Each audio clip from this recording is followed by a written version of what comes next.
Good day. On April 30th, 1945, German Chancellor Adolf Hitler committed suicide.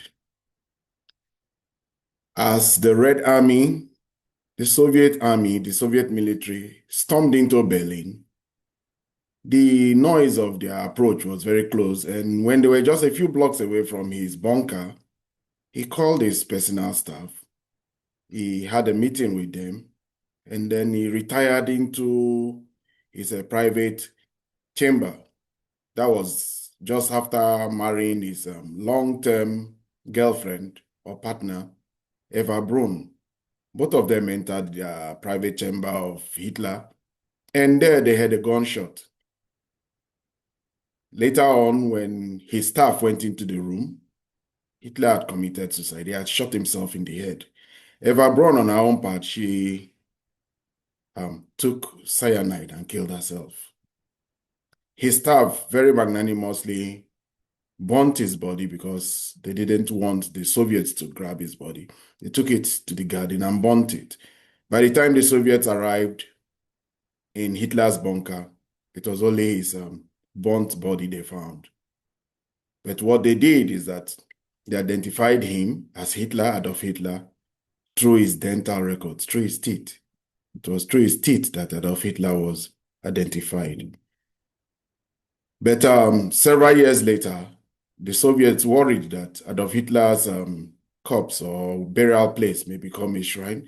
They raised him up, took him out of his grave, and burnt him completely and scattered his ashes all over and made it not possible for anybody to find where Adolf Hitler is, so that nobody, no neo-Nazis particularly, could go and worship Adolf Hitler.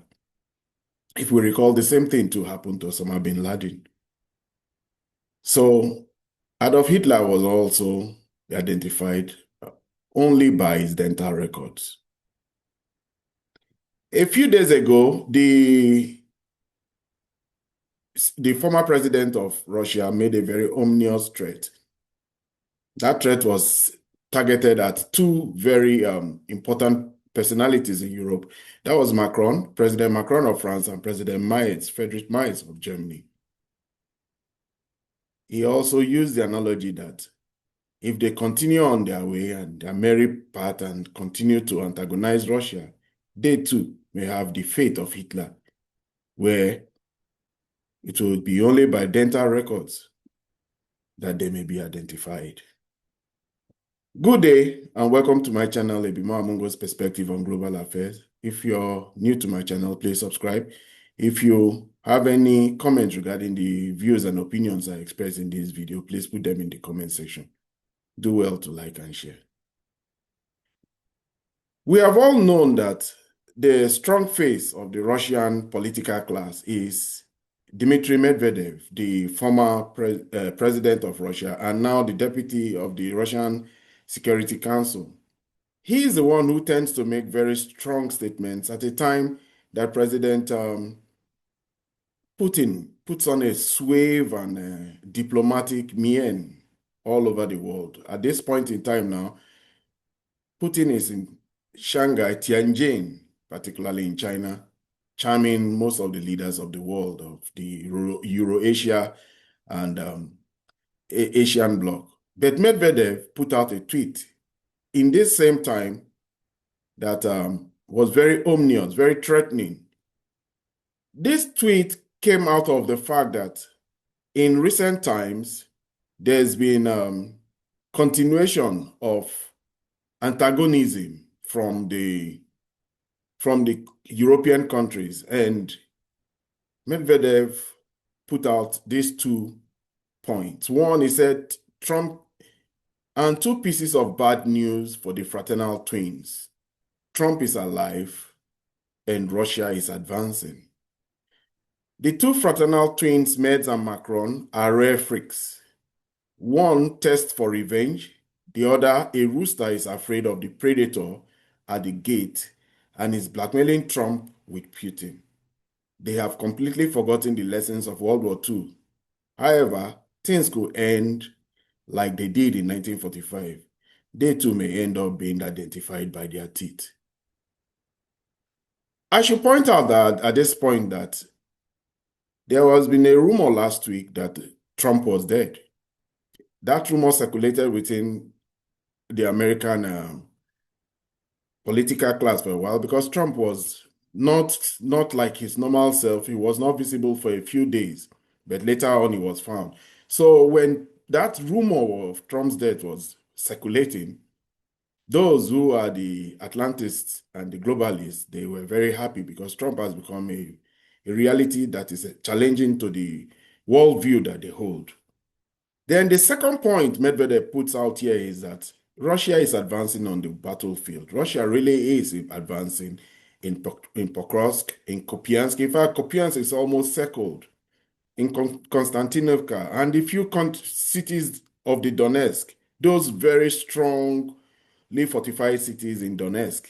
Russia is breaking through them and advancing. And as General Gerasimov has said recently while he was briefing the defense secretary, he did say that most of them have been occupied to the extent of 75%. Those regions that are still remaining, Zaporozhye, Kherson, and Donetsk.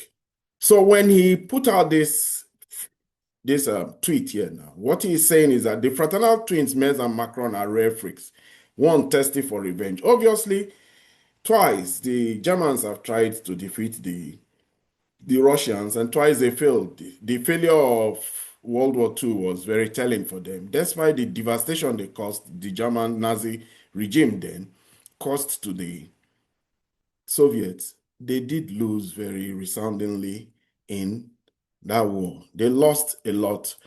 They lost, the Russians lost 25 to 27 million people, but they came back. They came back and they fought doggedly, took over all the territories that the Germans controlled in the eastern part of Europe, and ultimately got into Berlin. And when they got into Berlin, their revenge was devastating. It has been on the psyche of the Europeans for quite a while. The Russians and the Soviets occupied Berlin for 69, for the eastern part of Germany for 69 years. They ultimately left that help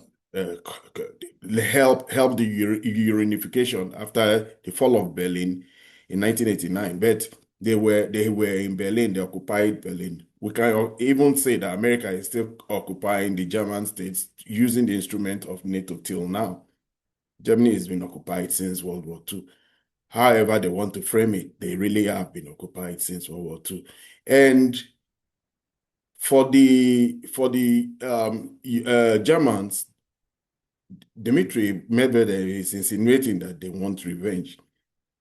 And for the Macron is very well aware of Germans' disruption and destructive tendencies in Europe. All the countries of Europe are very aware of the military might of Germany. And now that Germany is rearming, because Trump is saying that America is moving away from Europe. That is not one thing that many Europeans want to see. Two things are happening. One, America wants to step away from Europe. And then two, America is also talking about, Germany is talking about rearming. They have openly started to remilitarize.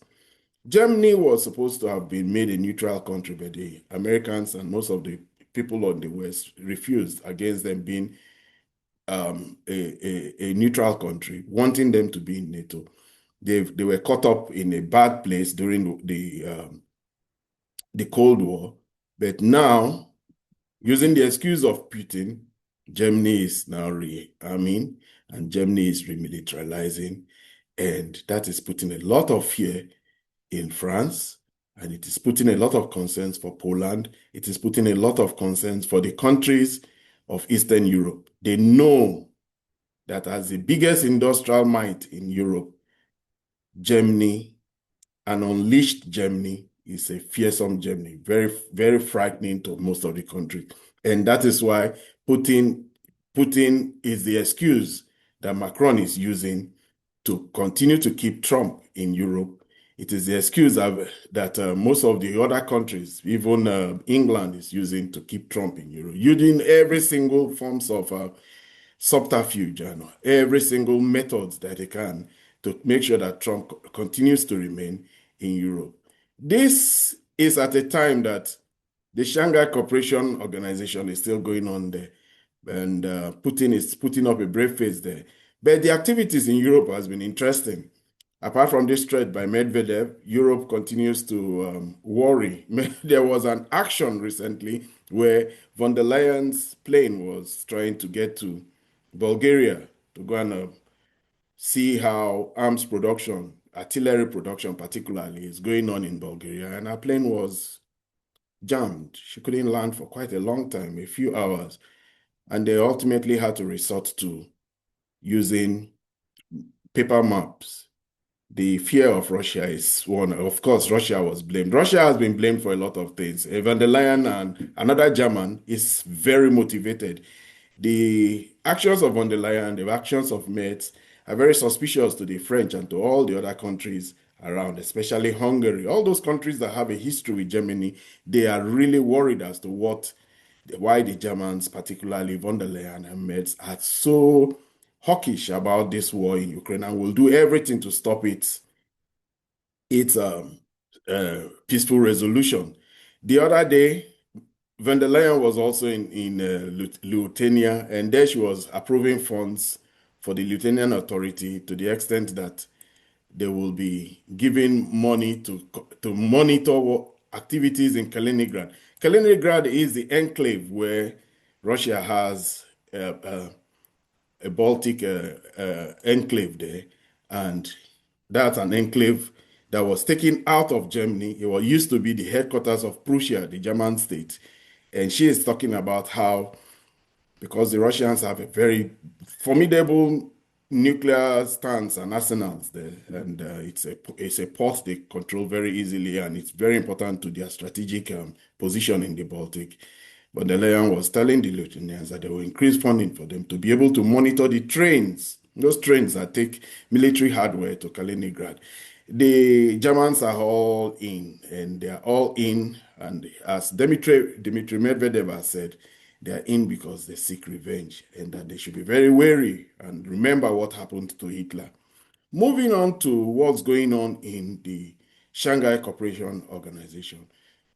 We've been having some global defining moments. The theme of this particular meeting has been one where countries, the reality of a new global order is being put forward by Xi Jinping and even by Putin. Putin and Xi Jinping have said that the Eurocentric and Atlantist view of the world should change. It is a much more multilateral world now. It's now a multipolar world, and it should be taken into recognition that that is the reality that the world has found itself in. In line with the images that come out of that now include images of Modi. That forum has created an opportunity for a lot of multilateral engagements and bilateral engagements. Modi has had a meeting with Putin, and besides Modi, also there was also meetings with Xi Jinping. This is a picture that would terrify a lot of politicians in the West. This is a very formidable picture that states where Xi Jinping, Modi, and Putin, India, China, and Russia.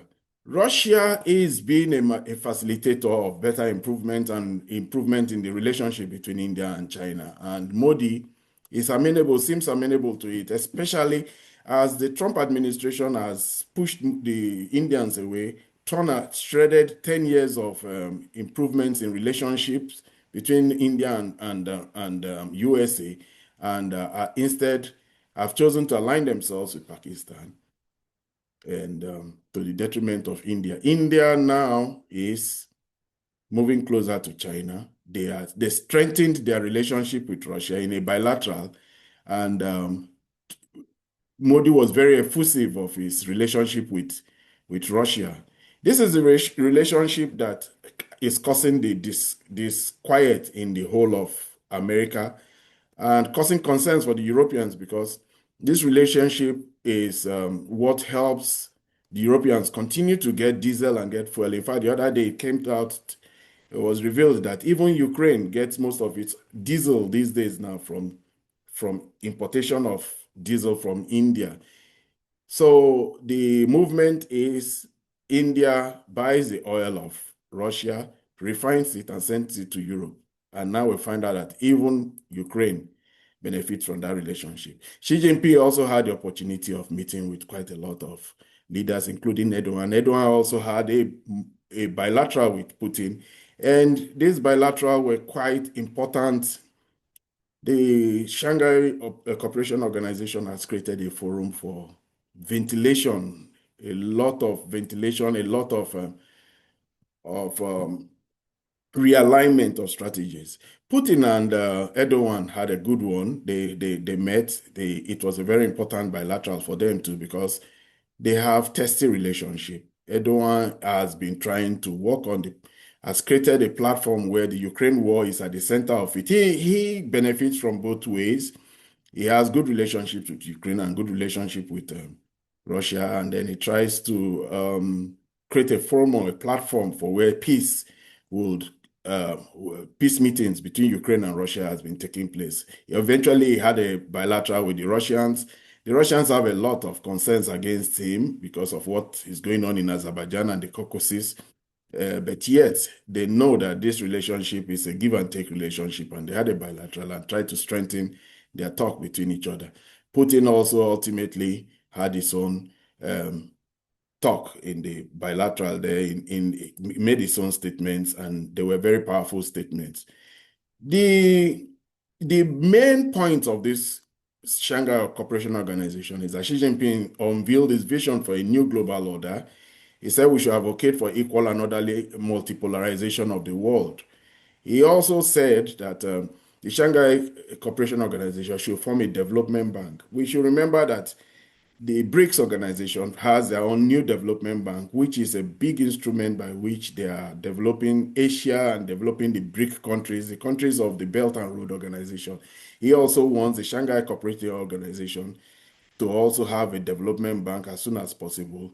And he focused on continuing improvement in the security arrangement. In fact, he even tried to say that the Shanghai Cooperation Organization should become more a security organization, as the bloc is become a very important new model for international relationships. That same talk of multilateral organization is also the same. It was also put forward by Lukashenko. Lukashenko is enjoying the fact that he has a full support of and protection of the Russian state. He will be the first beneficiary of the Oreshnik bomb, that missile that everybody is very, very wary of, used once, proved itself to be very effective and very deadly and dangerous. And everybody now knows that the Oreshnik, carrying the same capacity as a tactical nuclear weapon without being one, a conventional weapon or with such potency, is one that is very frightening to a lot of people.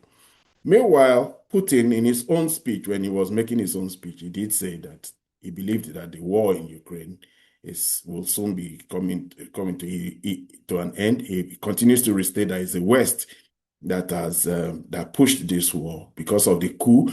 He took the war back to the coup, the Maidan coup in 1988 and 2014, when Viktor Yanukovych was overthrown. And all the movements and all the attempts of NATO to bring Ukraine into the fold. He continued to state that NATO and the European Union's disregard of Russian interests is a primary cause of this war. He also advocated that they should have a replacement for the Eurocentric and Euro-Atlantic models. It is an outdated model. We should have a much more global model. Meanwhile, these bilaterals with Modi created so much happiness with Modi. Modi was so busy tweeting, telling the whole world how his relationship with Putin is such a strong one. Obviously, it's a rebuke to the Americans. It's a Euro rebuke to the Europeans. The Europeans find themselves caught in the middle again. Why? Because they are beneficiaries. India is so important to them now. If India is taking off the equation for them economically, they will have more pain.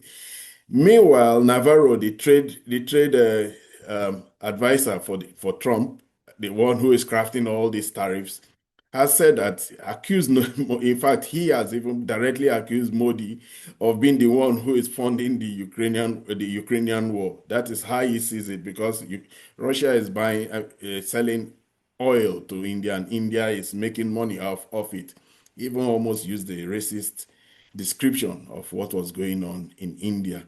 And this pressure that the Americans are putting on India is even increasing. Trump has even ramped up his pressure again, apart from announcing the 50% tariff, which has gone into full effect now. He also is announcing further actions against India, threatening further actions against India. And all it's doing to India is making India strengthen and improve its bonds with Russia, and also improve relationship with China.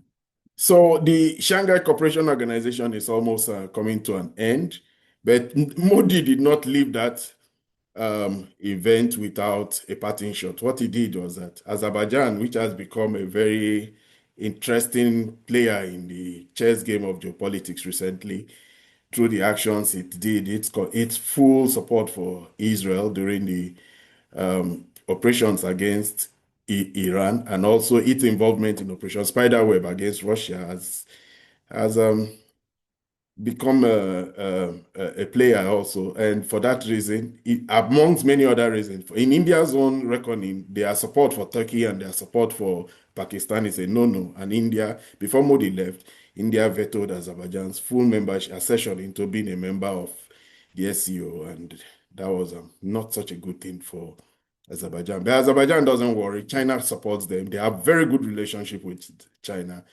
They are managing the reality they find themselves. They have history with Turkey, and then they have a big bear and historical relationship also with Russia.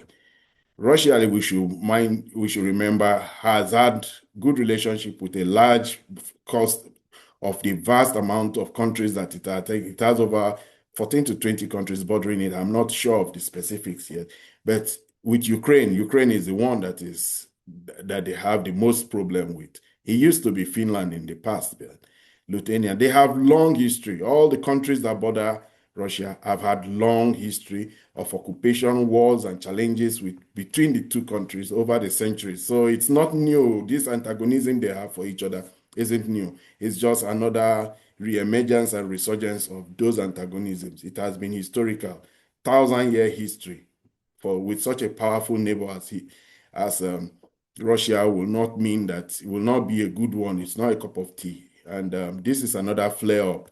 The Azerbaijani case is not so strange, but Azerbaijan has thrown its lot with Turkey, it's thrown its lot with Israel, and it's thrown its lot with America in its edge against the growing might and strength of Russia against Russia.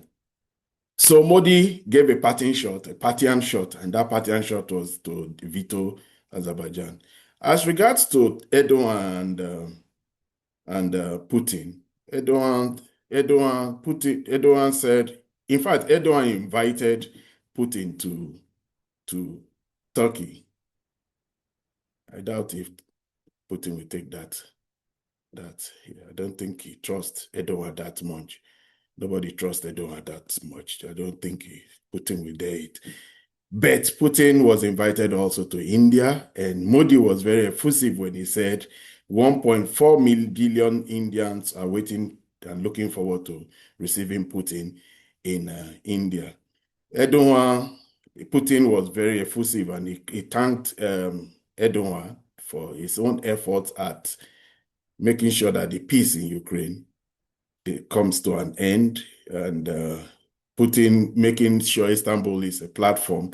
They talked about their bilateral relationship. There were other things they talked about that were not made public. And this is this is how it's going. Ultimately, the Shanghai Cooperation Organization meeting was a very successful one. It ended. It created a great platform for ventilation, for interface, for interactions between countries that have been having niggling problems with each other.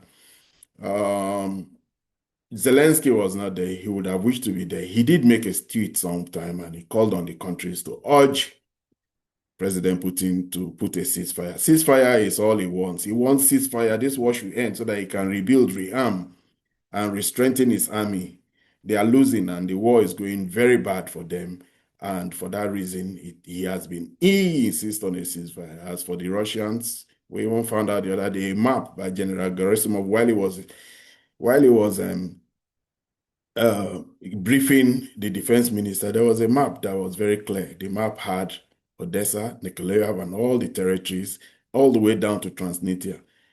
That obviously was an insight as to where the Russians want to take this war. They're intending to take the whole of Novorossiya, the whole of the former parts of Russia that is now in Ukraine. And it seems like they are intent on it and they are working on it. And until the Ukrainians capitulate, give it either by treaty, it may be won by force of arm. This is where I end my video for today. If you're new to my channel, please subscribe. If you have any opinions as to what has happened in the Shanghai Cooperation Organization, please put it in the comment section. And put also your own view as to Medvedev's threat against Macron and Merz. If you're new to this channel, subscribe. And if you have any opinion, just the best you can do, the least you can do is just to like and share. Thank you, and see you in my next video.